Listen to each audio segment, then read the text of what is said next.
talk about our current launch is more because we have a bigger milestone here. We are at the juncture where we have completed 30 years into cybersecurity, and if I have to say, like looking back from 30 years, like how we started as a small office working on viruses, cleaning viruses from floppies to hard disks. Those days started from 95. We have really come along a long way, and I must say that we've seen a lot of ups and downs in cybersecurity, and lots of changes, how it has evolved. If I have to say how I look at these 30 years in terms of like how cyber threats have evolved, I can compare it with a completely a kind of watching a thriller where the villain keeps on changing, but it is never ending story for me. Like if you see, when we started, there were simple viruses that were written by smart guys or smart engineers just to show off how smart they are. There was no internet, there was no cybercrime at that time. People were just learning to use computers, and we started seeing virus problems.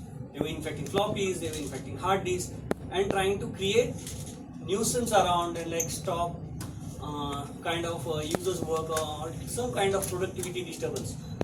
Starting with those days, gradually as we saw people like us, we started creating tools that will stop viruses. Viruses evolved to become more complex by coming out with polymorphic engines, making it more smarter, making it more difficult for antiviruses to detect. Signatures stopped working. We started thinking, oh, what next? How to handle that? And we came out with evolution, or I'll say simulation engines, where we simulate the execution in a sandbox so that we can touch inside the encrypted virus, and that was easier. Once that was done, most of these complex polymorphic viruses were taken care as well. But as we started seeing use of dial-up internet, we started seeing email, and then gradually internet. BSNL launched internet in India during 98 or 96, 97, 98. We started seeing global threats approaching India, wherein we started seeing threats started spreading very faster. Threats started targeting certain aspects of users, like email network, or trying to extract email addresses, trying to use their email account to infect somebody else. So then we started seeing more of a targeted activities at that time, and then gradually once we started tackling that, internet became broadband, and then people started using internet for a lot of other activities rather than only creating documents or printing. People started using internet for e-commerce. People started doing banking on internet, and once those activities started, we started seeing cybercrime activity happening on this. So that's where it became more interesting, because cybercrime then it became like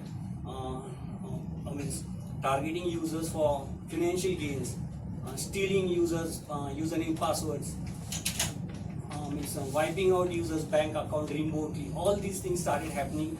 All the countries globally started facing things because internet made these things global actually. And really, we were not only fighting with cybercrime activities only in India, but we were fighting with all kind of cyber criminals globally, because anywhere a cyber criminal would target any user in any corner of the world, sitting at his own whatever place he is working from and whichever country he is working from. So there were already countries who were grappling for. And I would love to today walk you through this defining moment in this journey of us trying to secure our customers, their digital lives, their digital identity, and eventually their peace of mind. So without taking much time, I'll quickly pick it up from where Sanjay sir left it off. The scale of frauds today in India is crazy. I mean, it's completely escalated. Last year itself, as Indians, we have lost more than 17,000 crores. And this number seems huge, of course, but it is much larger because a lot of us have, sometimes lost small amounts of money, and we've not really bothered to go and create a formal complaint out of it. So this number is much larger than what the reported number here looks like.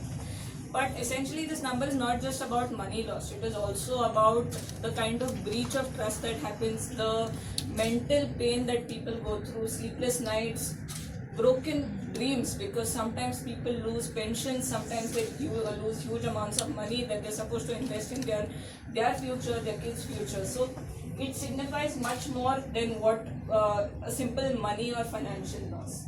So essentially, if you look at it, in our fraud labs, which we have created a couple of years ago, we keep looking at various kinds of unique frauds, and frauds today are evolving at such a fast pace. There used to be a time where a new kind of fraud used to come, and then for a couple of months that is the kind of fraud that's happening, and then there is a new kind of modus operandi.